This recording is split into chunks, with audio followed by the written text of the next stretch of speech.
Hello, this is Lisa LaRose here on Connect to Love on PRN-FM, and I am joined today by Michael J. Russ and Carol Collins for another Awaken series, and I am so grateful. This is a wonderful new year, and I'm so inspired because there's sort of a quote that became my mantra for the year, and it is, let your love send off so much positive energy that it shifts the vibrations in the room. And that is what both of the two individuals that are joining me today, both Carol Collins and Michael J. Russ, your love sends so much positive energy into every room that you walk into and to every life that you touch. And I'm so honored that you are joining us today. So I want to say welcome to both of you.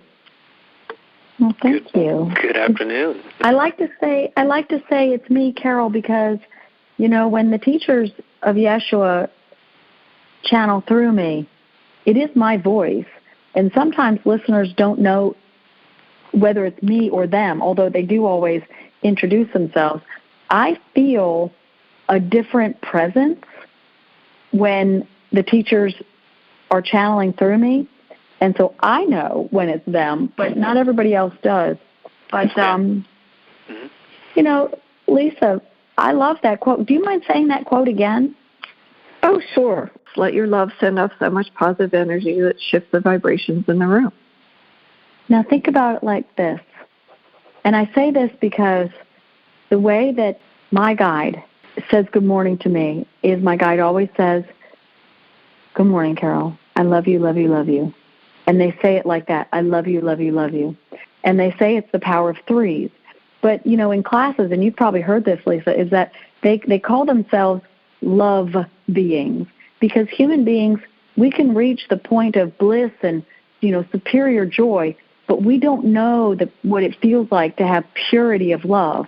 And so when you think about your guide being a love being, like capital L, they are love, and then match that up to your quote, let your love, meaning let your guide shine through you, vibrate through you, and let their soul frequency flow through you. And when it does, it sends happy, healing energy into the room. Can you say that quote again?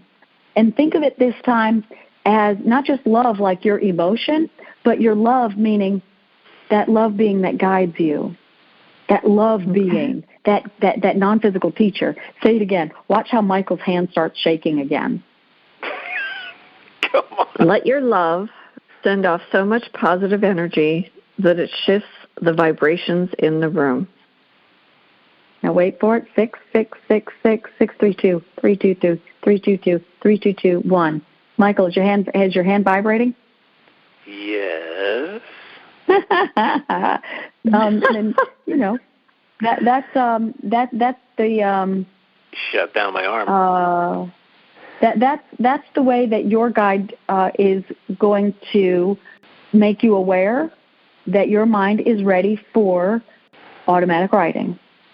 It's going to feel like that, because when you align beautiful quotes to your guide, or when you take beautiful quotes and you align it to who you really are, a non-physical being, incarnate form.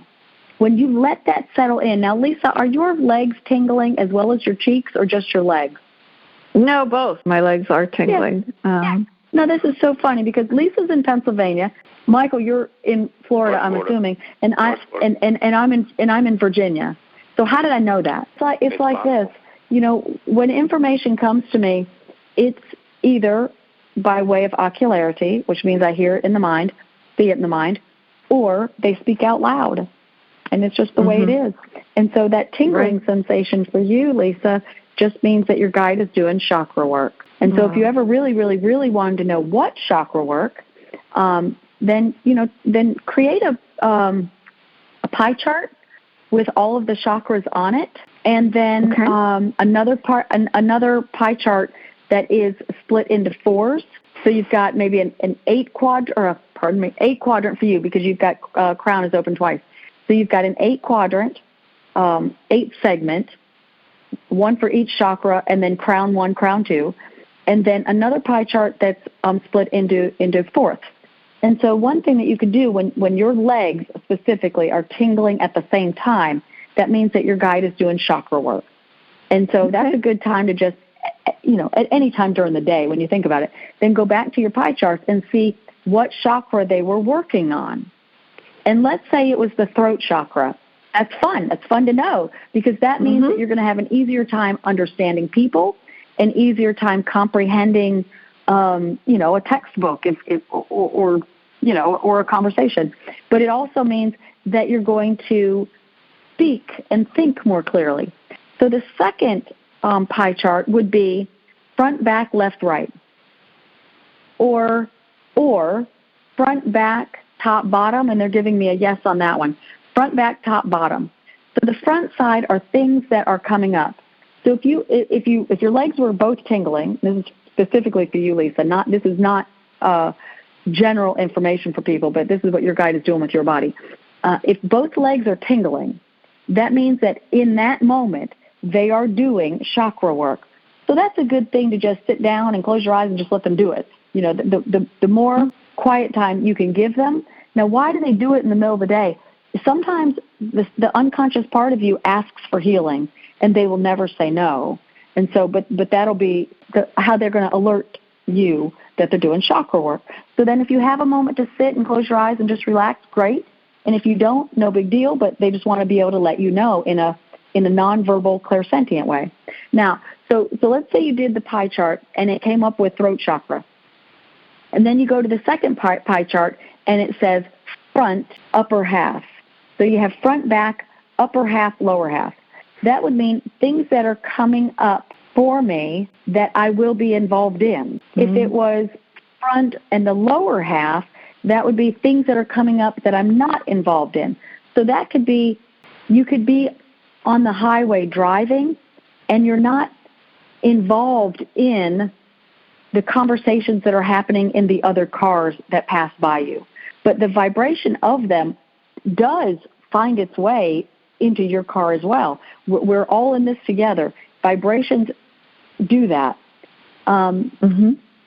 There's at least one listener that isn't understanding that example.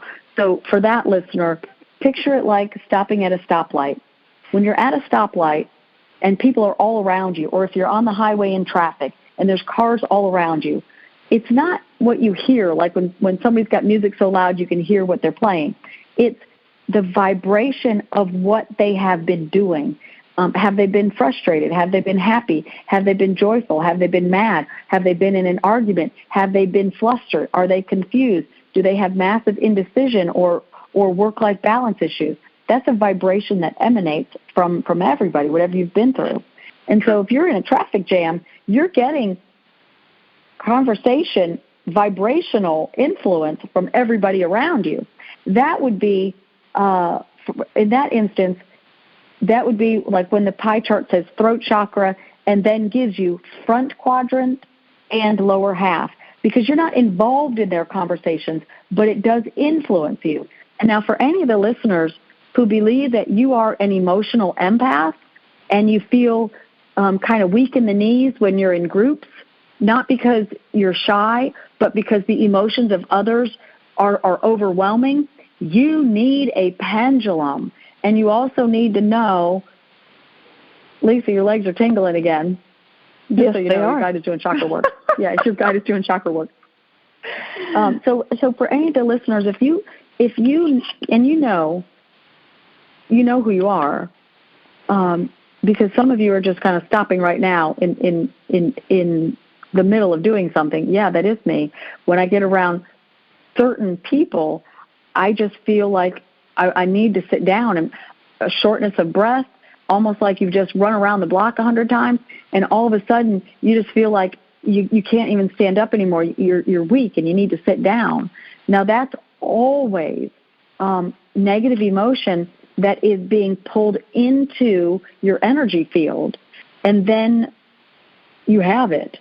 And what do you do with it? You don't know. That's where deep chakra work comes in, and you know, my channeled ability is beautiful, and I love doing energy work. So if you are having an issue like that, consider a private appointment.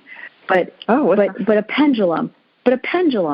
Because let's say that, there's at least two, both men that are going to be listening to the show in the next 2 weeks. And this part is for you. When you have that weak in the knees feeling and the shortness of breath, when you're around certain people and you just feel like you got to sit down, normally you leave the room and then you start feeling okay. So later on in the day, use your pendulum and just put it over a pie chart with the chakras and find out what your guide needs to do. So for Lisa, when both of her legs are tingling, her guide is doing chakra work in that moment on her. So for the couple of listeners that are emotional negative empaths, what you need to do after you have that wave of what that feels like, then sit down with a pie chart of the chakras, and it's good to know, because your guide will tell you which of the chakras they really need to work on to clean that experience up. Now, the front and the back of the body, the front half, if you could, put a line right down through the body, the front half is things that are coming up. The back half are things of the past. Now, the left and right, it just, so the very front is here right now, and then the very, very, very oldest memories go all the way to the center of the back. Now, right about the midriff, just above the belly button, that's like the horizontal line. And the upper half are things that you will be involved in or that you personally are doing. Now, below that line, the lower half, are things that you will be around but not doing personally. Like in a restaurant, you're not in everybody's conversation, but their vibration finds its way to you. So it's those things that you are not a part of or that have been pushed out of your cognizant memory, those recessed things or forgotten things. And so it's good. Take a pendulum, find out what chakra, and then take another pie chart and find out which of the, it'll always be two. Sometimes your pendulum will identify two at the same time, and sometimes it'll be one and then the other, but it's always two. So if you get a single quadrant on the second pie chart, do it again to get the second half of it. Now, it's just good for everybody to know the pendulum is not your subconscious giving you an answer. It's your guide sending a strand of electromagnetic energy from the shoulder all the way down past the pendulum. So you do need to have your elbow on a hard surface like a table or a desk, planted firmly, and your thigh is not a hard surface. The dashboard of a car, whether it's moving or not moving, is not a hard surface. Leaning over on a coffee table, that's not a hard surface. It's got to be a hard surface in front of you. So I just say, picture yourself sitting at your kitchen table where the table is at a reasonable height, and then planting your elbow, loosely holding the chain of the pendulum, cupping your hand underneath it will give you maximum effect, and then you'll get a yes or a no or whatever it is. Now, with a pie chart, of course, you can't use your hand, but the sheet of paper acts as that buffer, and then it will show you something.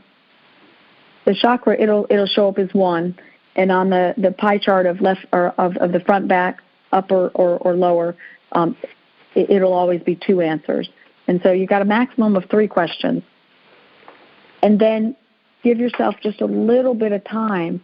And so somebody else in your viewer group in the next couple of weeks is asking themselves, well, how much time does that mean?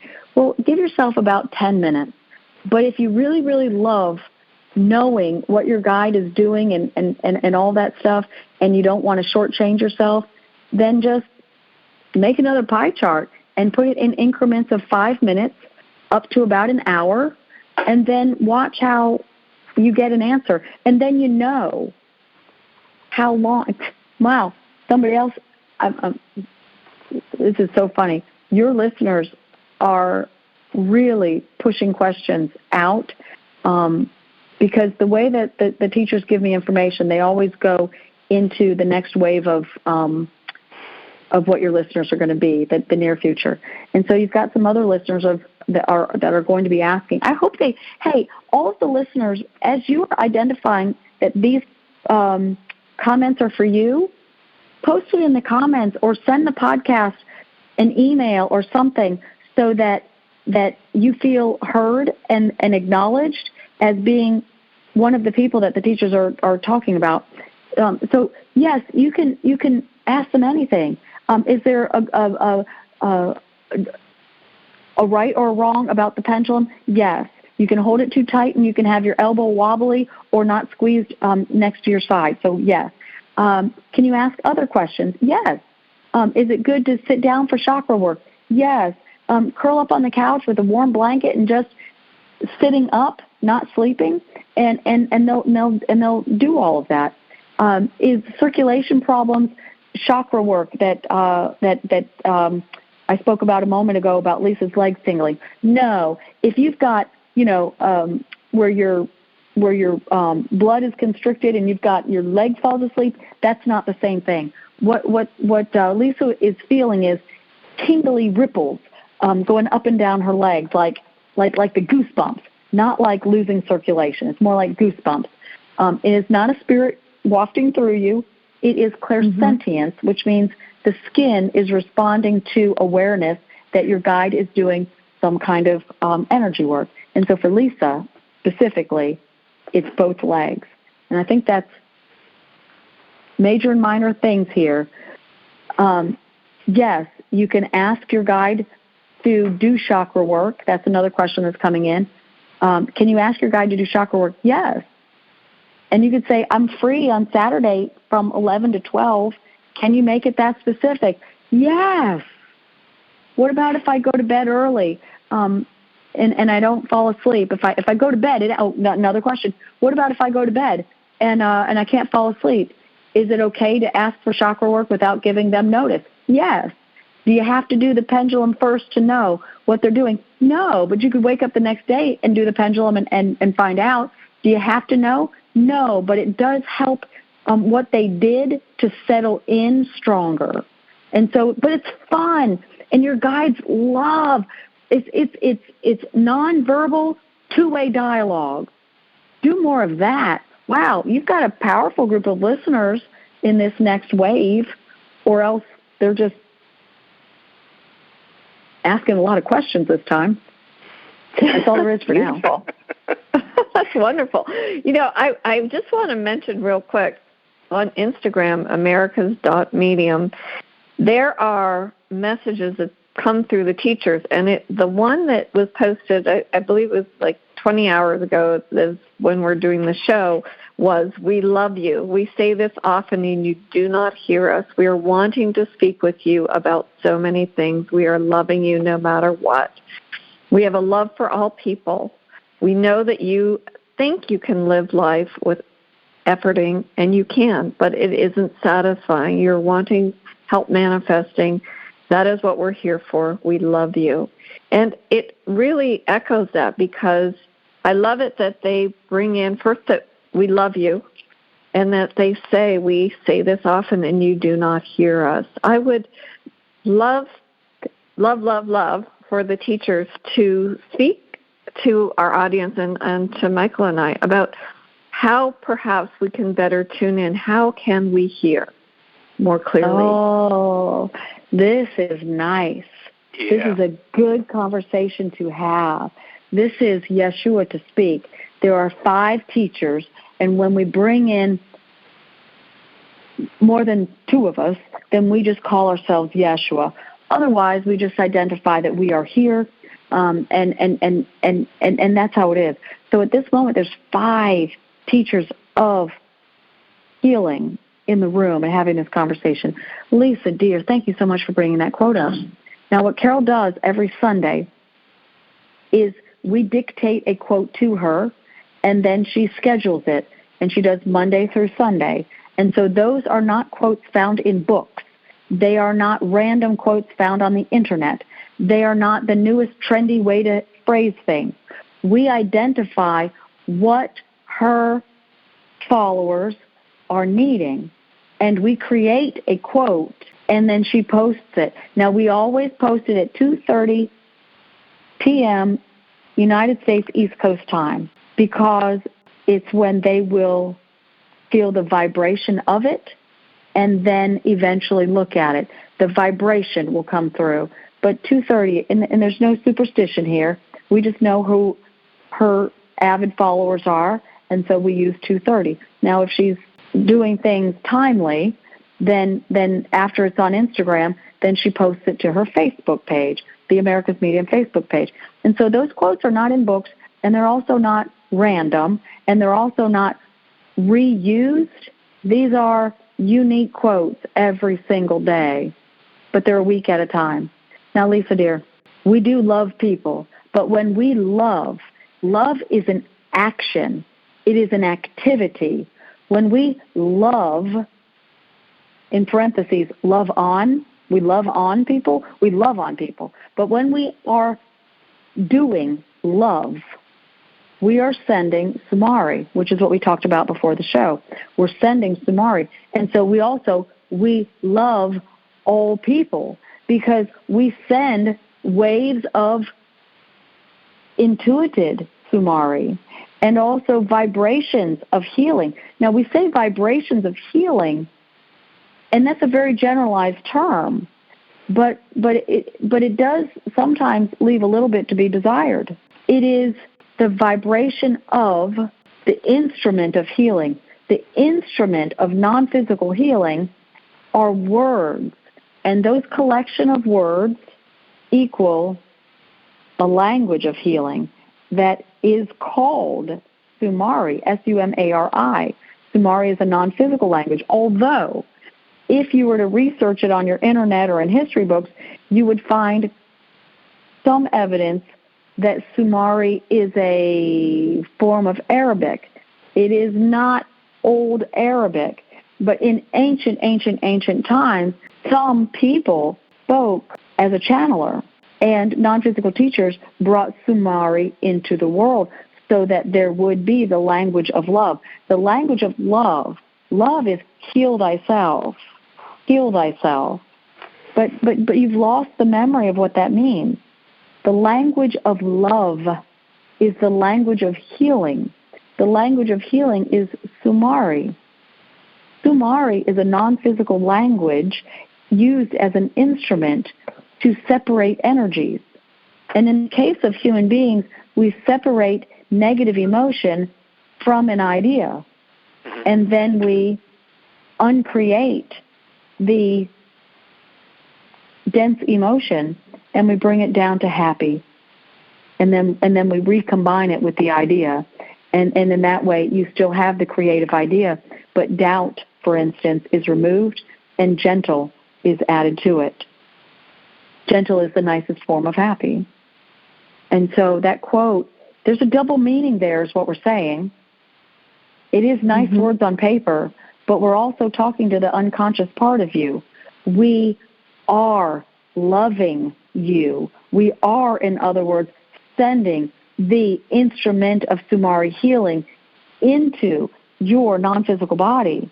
And we're also, world population at large, sending the instrument of Sumari healing in vibrational tones that your bodies and your plants and your rock and your water and your minerals and your oils and your gaseous substances and your world environment at large, all of your environment and everything that's here can and does tune into the language of love, which is Sumari healing. It's not, your record books are wrong on this one, it's not a language of ancient Arabic.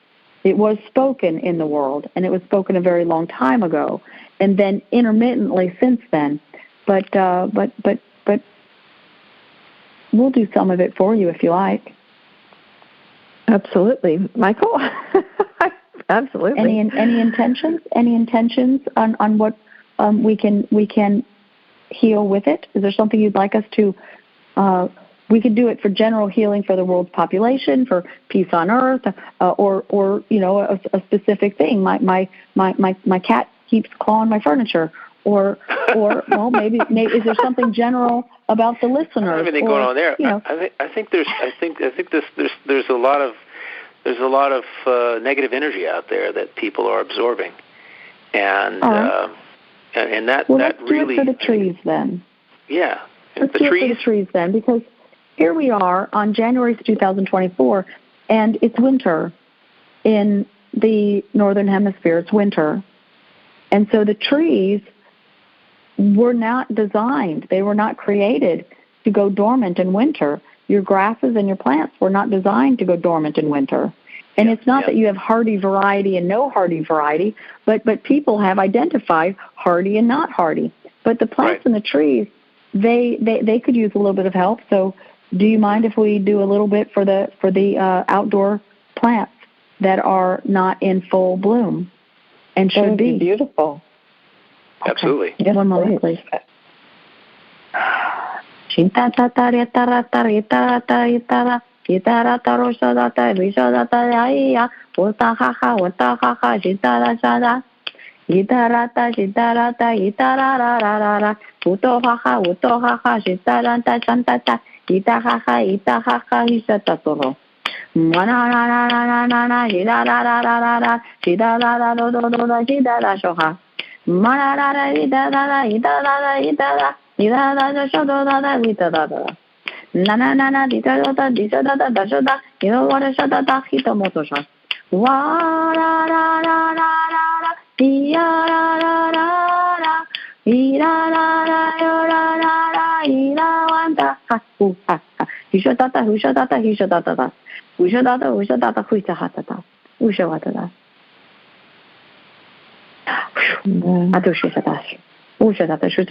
Now, Shuddha means all is well. All is well. All is well is the universal language in the crown chakra that means look up into the right and heal thyself. Look up into the right and heal thyself. When you look up into the right, the inner mind, the subconscious part of you, will connect with your life energy, your guide, and your entire guardian suite. But also, when you go to the window and you look up and over to the right, then you identify blue sky, and also the inner mind says, and my guide is speaking to me as the vibration of blue environment touches me. Blue environment. You have massive skies and daylight hours, it's blue. To heal the blue chakra, you have trees and grasses and plants and leaves and stems and frogs and lizards. And they're green, and turtles, they're green to heal the heart chakra. You have flowers in every color to heal the chakra systems that match that color. And you also have white. White heals words that need to be soothed. And black, the deepest black, heals emotions of the deepest variety, which is rage, fury, and hate. Gray and tans, well, they heal the next variety from the black side and the white side, and then on it goes and on it goes and on it goes. Now browns equal a little bit of both. Grays equal the next softer thing underneath, fury. Tan, light cream color, is the next softest variety of words, and on it goes and on it goes. And not only the skin color of frogs and lizards and turtles, but the skin color of people. And so we just say this, we know who you both are, and if you don't mind, would you mind stating the color of your skin? We'll say Carol's is lightest shade of cream. She's not white, but people would say she's white. She's Caucasian, that's cream. So her skin color sends a vibration that heals words that are unkind. And so would either of you like to share what your skin color is? My skin color is a light pink. Both at the same time. Yeah. I know, Stephen. I'm brown, Michael. Yeah, now, brown. Lisa, My skin color is brown. Your skin color is brown. Lisa, your skin color it cannot be pink because there are no pink people, but you might burn easily. What is the color of your skin, dear? Is it similar to Carol's? Yes, it is. Okay, so you're Caucasian. With a Caucasian. Caucasian, Right. with a light, with a light pink cast. So Go ahead. Get outside. Now, Michael, being of the brown variety, which sounds better to you? Cream, brown, and mocha, or white, brown, and black to identify human skin color? Being of that race, who does have less. Hey, mocha. Mocha. You like mocha? Yeah, mocha. Yeah, mocha. All right. So of your race that has that darker skin color, do you feel that you are in the brown variety or the mocha variety? I'm in the mocha variety. So not mocha. Okay. In between the two. I'm saying depends on what time of the year it is. But yeah. All right. So if you were, that is true. Well, that is true. Because the skin color changes. But it changes for a reason. So if you were to compare your skin color to the darkest mocha person that you've ever seen, are you close to that dark mocha or a lighter shade? Very lighter, much lighter. Mm-hmm. Okay, so let's just say that you're like a dark brown. Okay, so your skin color. Yeah, medium brown. Medium brown. Okay. Medium brown. So your skin color, you chose it on purpose. Mm-hmm. Of course I did. And your skin color, you chose your race on purpose, but you chose your skin color. The skin color itself sends out a vibration of Sumari. It is the instrument of healing. So your skin, all day, all night, is sending out into the world a vibration that heals anger. Now, the darkest mocha person, their skin color heals rage, fury, and hate. Their skin color, but isn't now, Michael? Now, we like this conversation with you openly, and this is not about race. It's about the skin color that you chose before you came into this physical life. Now, the world does not appreciate brown and mocha people. Would you agree with that? Yeah, I believe so. For the most part. Yeah, for the most part. Okay. All right. So you have less appreciation, and we don't disagree with you. But think about your skin color, and think about how people over time forget conversation that comes from non-physical beings. And this is Carol's Guide to Speak. Once upon a time, the world's population knew what the skin color did, not what it represented, but what it did. And so now people have forgotten, and so now we are bringing it back. Your skin color emanates a vibration of Sumari, the instrument of healing. You can't hear the words because the vocal cords are not in the air, and the vocal cords are not in the skin. When the vocal cords are used through a Sumari channeler, when the vocal cords are used, then Sumari is heard as audible. But your skin is emanating right now, healing anger. Carol's and Lisa's is healing. Carol's is healing unkindness, and Lisa's is healing unfriendly, specifically in this moment. So the world's population and hating on dark-skinned people, and we say because there is some significant variances in how people behave towards different races of people. We don't want that. But once upon a time, now, hopefully we can get this out clearly. Once upon a time, people knew that Caucasian-skinned people, that their skin emanated a vibration of healing, gentle kind of things, making them even more gentle. Unkind, down to friendly. Medium color skin, brown, dark tans, olives, those medium skins would heal the middle things like lack of confidence, sorrow, and concern. Those middle of the road kind of things. Doubt is mixed into those that middle skin color. Now the darkest ones, they heal grieving, hate, and belittlement.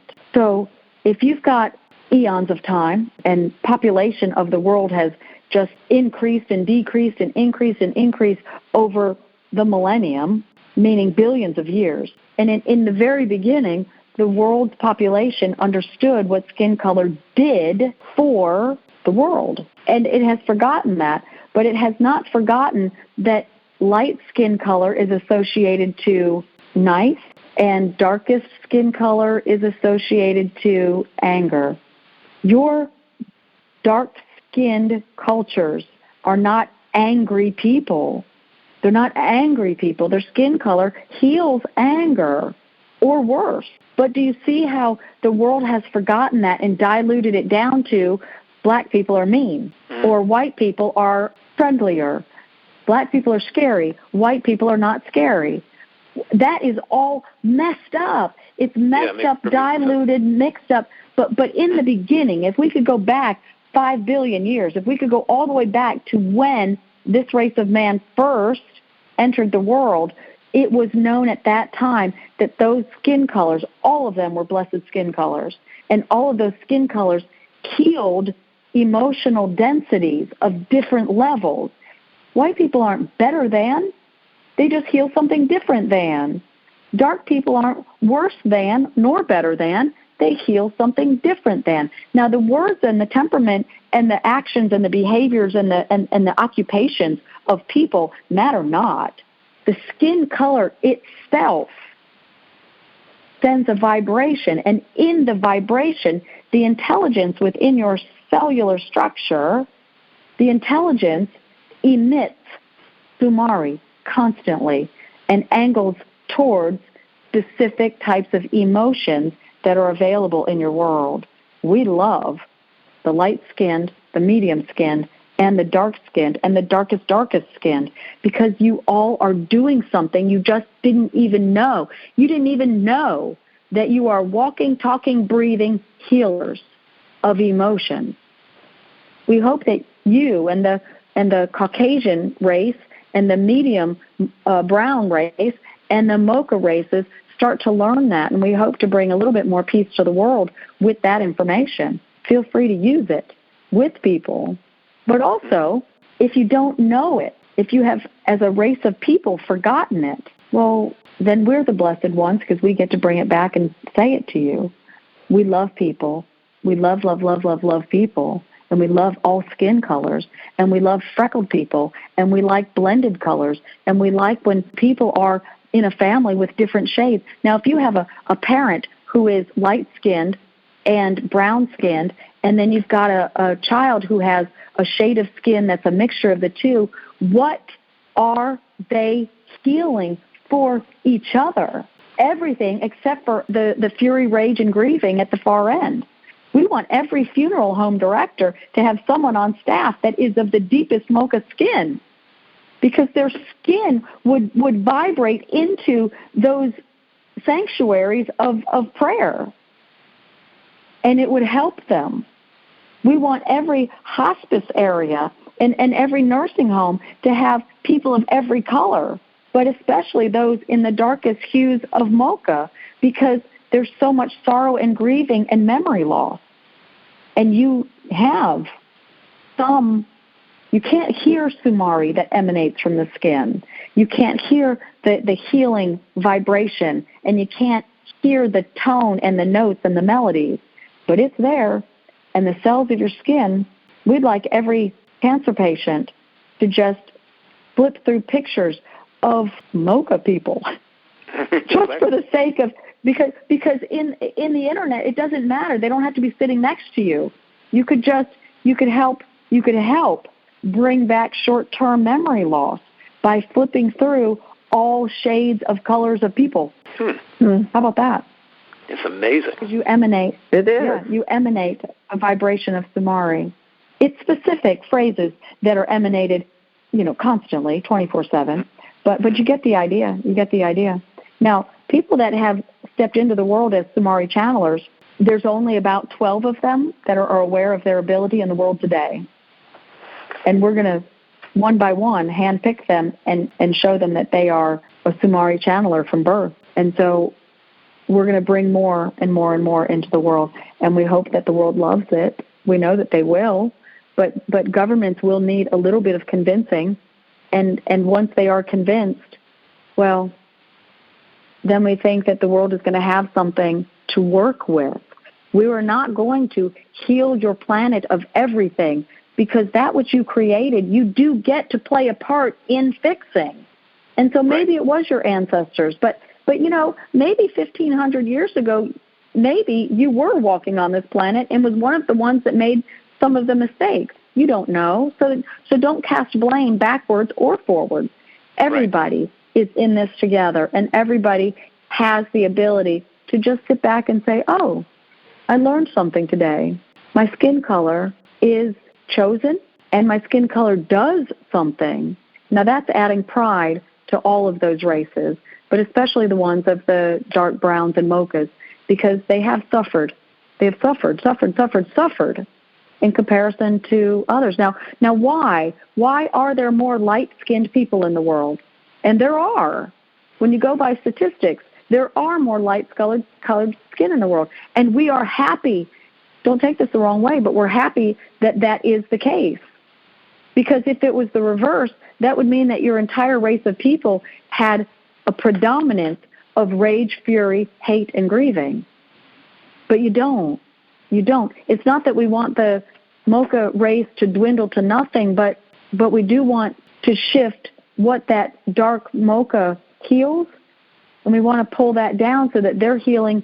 The deepest, densest emotion was anger, and hate no longer existed, then that mocha race would still be here, but they would be healing anger and not hate.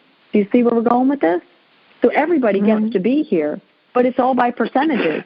And so if you've got a smaller percentage of the deep mocha people, well, as a race of people, be proud of yourself that you don't have as much of the deepest, densest negative emotions.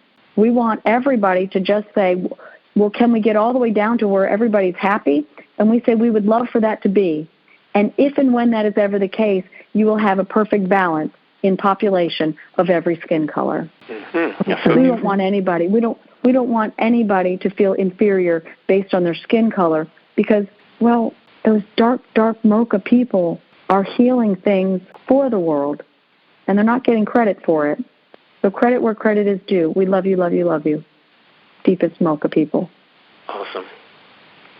Thank and you. Everybody. Beautiful. Enlightening, to say the least. Yeah. On many platforms, to many degrees, and there's always something wonderful about having you, Carol, and the collective on the program, and that is, my mind continually gets blown every time you come. There's always something different, something new. We're stepping to a new level. We're both Lisa and I and our listeners are just, I know, enthralled by the dialogue that is. It's like we kick this thing up to a whole new level. You know, every time you come on, every month you come on, and every time it's like a flower that continues to open and get more and more beautiful. So thank you. Yeah, thank you. Absolutely. Yeah, absolutely. Yep. There's, in the words, it was almost, for me, the way that I felt it was like a healing balm. If you have a wound or a burn and you put something on it was so soothing. So I'm really grateful. And I just want to quantify why I'm pink today, because my furnace went out, and it was 8 degrees here last night and 35 in my house. So I'm still thawing out. I'm still pink. We're still going to say that you're cream. But I know I am still cream. You're still going to say you're cream. Yeah, you look cream to me. Like, well, let's talk about the flamingo. Let's talk about the flamingo. Yeah, let's talk about the flamingo. The pink variety. Yeah, please. Yeah, okay. that so gets pink. The pink flamingo and the pink peony, what do they heal? What does pink heal? I have no idea. All right, so you've got the neutrals. And the neutrals are white, creams, browns, grays, and mochas. Black. Mochas. But mocha sounds better. It does, because people get heart-wrenched when we say black. And so let's say mocha. In the whole world, we don't want anybody to ever say Negro again, because that word it's filled in the densest areas of the earth there is that word because it's not associated to anything that is healthy. So let's use mocha for that. Okay, so those are the neutrals. But what about the vibrant colors? All the hues from purples and blues and greens and yellows and oranges and reds and all the hues that go with them. What do the vibrant, so let's say the flamingo and the pink peony, what do they heal? You're going to tell us, I'm sure, because I have no idea. Lisa, any guesses? I would have thought the heart. When I see pink peonies, it's joyful to me. So, and the flamingos are just kind of fun and happy. You are oh so close, but also not. So it heals the root chakra. Now, it doesn't heal the heart itself because the heart itself is a physical component. And so the heart itself needs no healing. But emotions of people need healing, and phrases of people need changing. Because things like saying, my parent died and I'm brokenhearted, well, that's not a good thing, and you wouldn't want that to manifest. So that's what we call phraseology. Be careful what you say, because those words go into the air, and that's how things get created, far into the future for you or for somebody else. But the vibrant colors, they heal the chakra of that color. The blue sky heals the throat chakra. The greens of the trees and the animals and the skin colors of greens and the grasses and the plants and the stems and the this and the that, it heals the heart chakra. Everything yellow of within your nature and within your, you've got your beautiful crystals, and the ones that are yellows and pinks and purples and blues and greens, they all heal chakras, and they heal what the chakras do, and they heal words that have harmed those chakras. Why do you have crystal beds deep under the earth? Because the densest of emotions get absorbed into the earth to be, quote-unquote, neutralized. How do they get neutralized? With your soils, with your rock, and with your precious stones, with your minerals, with your earth gases, and with the earth fluids. All of those are of a color, and color heals words that harm, emotions that harm, and also heal the chakras that get harmed by those emotions and phrases. So let's do another one. What does a black and yellow bumblebee, what does it heal? Wow. Just as it's buzzing around doing its life. As it's doing its life, it doesn't know it. I mean, it knew it before it came into this life as a bumblebee, but as it's a bumblebee and it's floating around doing its thing, it is healing something. What is the something? The planet. Yeah, I was going to say, because the vibration is so powerful. Okay, we'll get more specific for you. It's black, which means it heals the densest of emotions wherever it is. And so if it lands on something in your flower garden, if there is grieving, meaning the vibration of grieving, hate, fury, or rage, then the black of it is healing to those emotions. It really means that the guide of that bumblebee, and everything that is living has a guide, it is drawing that vibration of healing into the air or whatever has absorbed that emotion. Now the yellows specifically, so you've got on a bumblebee, you've got the deepest, darkest color of the neutrals, so it is healing to the deepest, darkest emotions that exist. And you also have one of the vibrants, the yellows. So the yellows heal the solar plexus. Now, wherever the bumblebee is, it lands on something, and it is healing to that thing first, as well as whatever it sees with its own eyes and whatever sees it with eyes. So it might see just the petals of a flower, or it might see a stem to land on. It might see your windowsill, and you may or may not see it. If you don't see it, then it's not healing you. If you see it, then it is healing your solar plexus and also the densest emotions that you have active, if they fall into the category of grieving, fury, rage, and hate. And how do you absorb any of those? How do you know if they're active? Well, you could just have been to the doctor and gotten scared by some of the posters. You could have watched a television show that had, guns and bombs and, maybe some terrible thing happening. You might have listened to a song that just depleted you energetically. If you take if you take a song and you look at the words, would you want those words to manifest? No. Mm-hmm. No. And so you take in emotions when you aren't even trying. Yeah. And so that's why you have the vibrance and the neutrals everywhere and anywhere. But in the wintertime, the trees and the grasses go dormant because there's so much anger and so many dense emotions that have been accumulating over, and we're talking, billions of people and billions of years. It's an accumulation that has caused trees to be dormant in winter and grasses to be dormant in winter, and et cetera, et cetera. But it's not the way that this world was created in the first place. And so it's nice to know. And we're very pleased to have a channeler to be able to bring these really ancient teachings back and bring it back into the world in a big way. Thank you for letting us channel some Samari for you. Oh, that's wonderful. I love it. Thank you. I know, it's so amazing.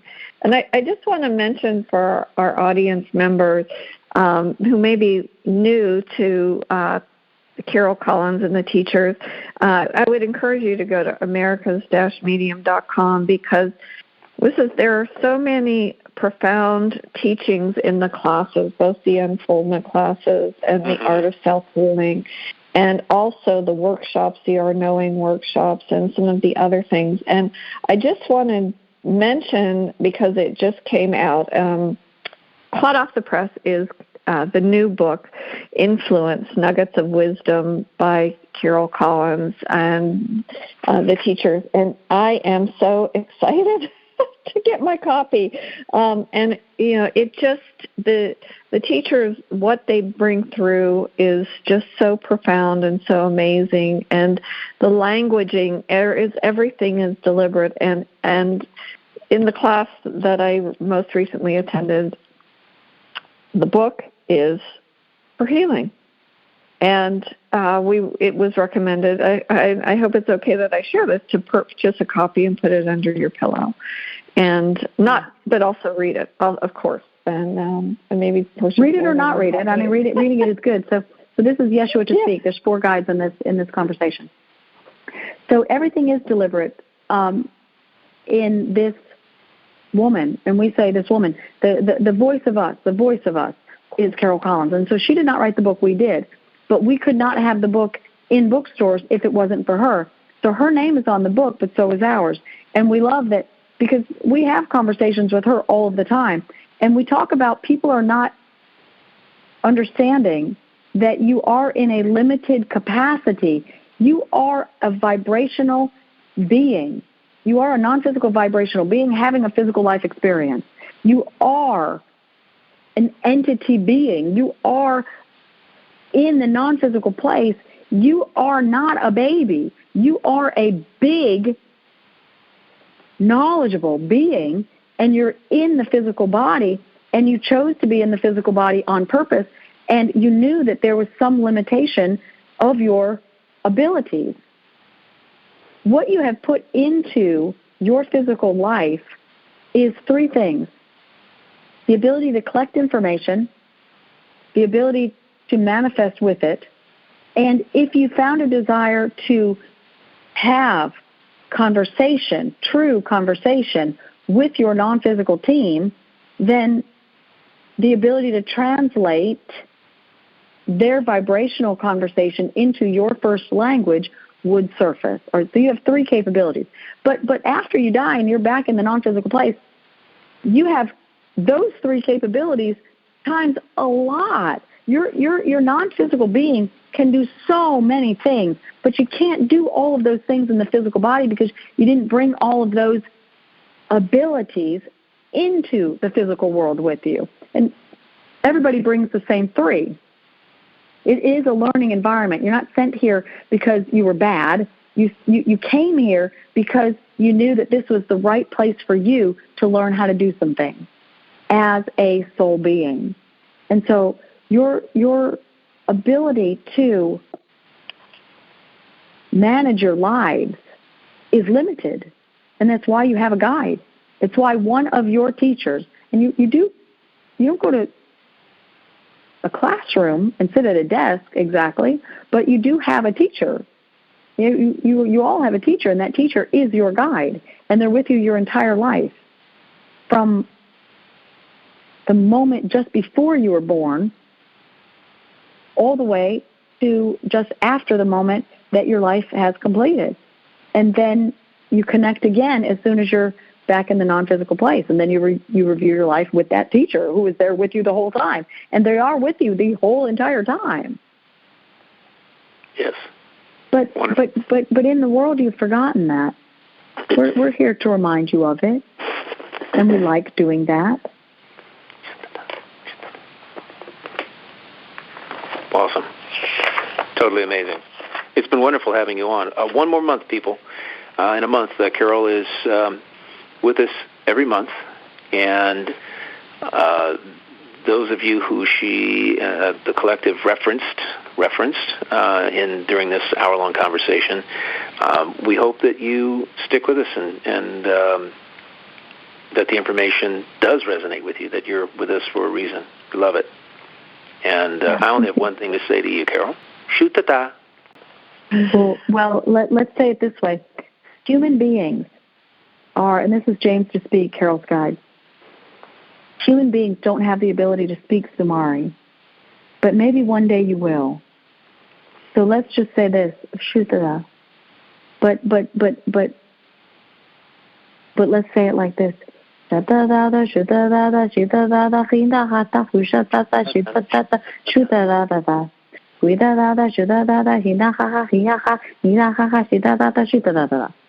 so we just want to just say this. Do you mind if we tell your listeners what we revealed to the two of you before we began? Please. All right. Both Michael, listeners, you have found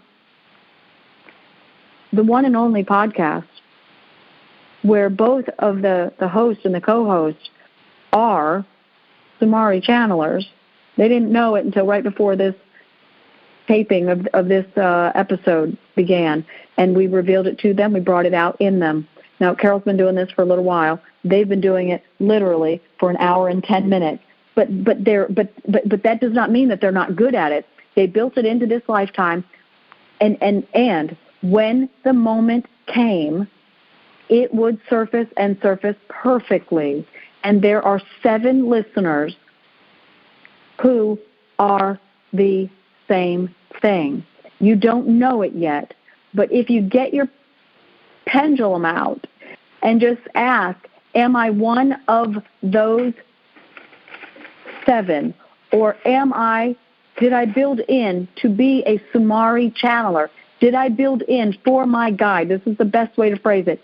Did I build into my soul intention set for my non-physical teacher to speak out loud through me using the language of Sumari healing? If you get a yes, let your hosts know or contact Carol directly so that we can draw it out of you. You cannot do it on your own. Human beings don't speak it, but your non-physical teacher will speak it through you if it was built into your soul plan. So let's just add one more thing. Everything that we have asked Carol to do, she has done in earnest. And we said to her, we would really enjoy if the books were not just a variety of covers. And she said, well, me too, because that's all too messy. I like things to be very organized. And we said, oh, lovely. Do you mind if they are orange, blue, red, and purple? And she said, no, whatever you want. We said, good, because they align to chakras. So, Lisa, the first book, Influence, there is another one that'll be out next week called Forgiveness, and another one after that called Imagination, and then another. There's a total of 32 of these 100-page books, and they are color-coded. When you look at them, the vibration of the content emanates from it. So it is good to read, and it is a good read. It'll give you some things to work with, but also they're thin enough to literally put it under your pillow. Why? So that the vibration of the content vibrates while you're asleep, which is your best healing time, and it's also literally within the confines of your energy field. And so the subconscious mind takes it in earnest. Everything's color-coded in the vibrant colors to align and heal the chakra of that color. Now, we love you all so much. We are going to let you go, and we're going to let Carol just sit back for a moment. And would you, the two of you, like to join us in a closing bit of Samari to heal some of the emotional empath listeners that you have? And we know that there's at least 2 in the first wave of listeners, and then there will be more after that. We'd like to heal them. And listeners, if that's you, just audio tape this part of the recording and play it constantly for a year. And that scared feeling that you get when you're around certain groups or in certain places, it will disappear. We promise you. We promise you. Okay. We want you to not be afraid to be out in the world. All right. We'll begin. Lisa, your guide will bring forth the second round, and then Michael, your guide, will bring in the third round. And then when Michael ends, then we would love for you to simply turn the recording off with no additional closing. So if you don't mind giving your closing now, that'll give the listeners who want to audio record it the opportunity to not have to clip it at the end, and they will just have the Samari healing for them and this empath ability that is so difficult to deal with. Any That's closing beautiful comments? I just want to, again, mention that you can connect with Carol directly on americas-medium.com. I'm so grateful for this time with all of you. So, absolutely. Carol, please. Thank you for that. So, again, when Michael's channeling of the Samari ends, then without further ado, simply shut the recording off. And then you empath kind of people will have an easy time capturing the audio. Listen to it. Put it on a playlist and put it on loop. And just play it around the clock on the lowest volume that you have. It just needs to vibrate into the room. You don't have to literally listen to it. It just needs to be the lowest volume vibrating in the room. So put it on your phone and put your phone in your pocket. Put your phone in your purse. Carry it with you. You don't have to be scared anymore. 1 year, round the clock. We promise you it's healing. Us first, then Lisa, then Michael. When Michael stops, if we can just turn the recording off, that would be the most beneficial. But we leave that up to you, since human beings get to make choice. We're in the co-pilot seat on this one.